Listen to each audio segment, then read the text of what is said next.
This is about the fact that, as Ria pointed out earlier, not everybody will buy from you immediately as soon as they arrive at the website. Oh, I've read one blog post, that's it, I'm going to place a £1 million order. Not going to happen.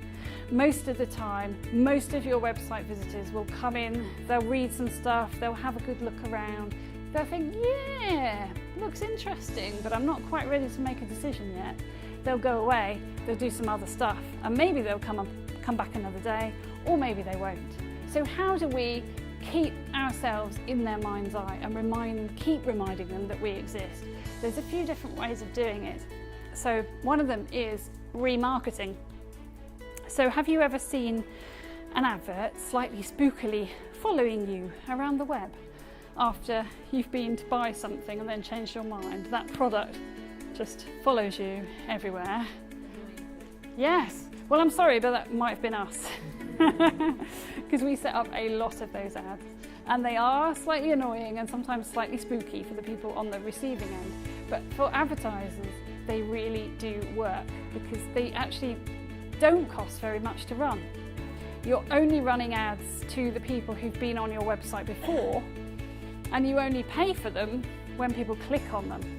So if you imagine that's really narrowing the cost of it down, it's actually quite an inexpensive way to advertise, is to advertise to the people who've been on your website before and keep reminding them that you exist. So you can do this across the Google network, across any website that takes Google ads. You can also do it on Facebook. You can follow them spookily around Facebook after they've been on your website.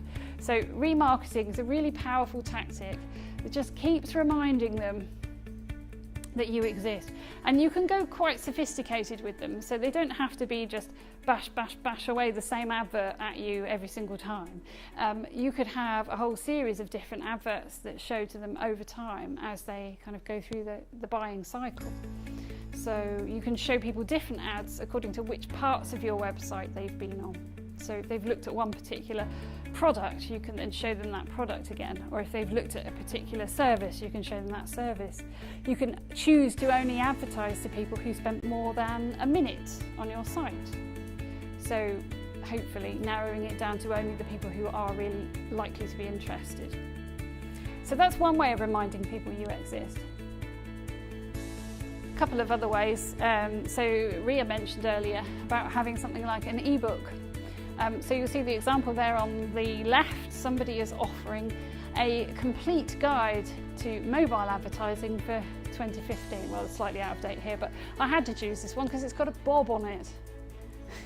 So it kind of illustrates 2 points.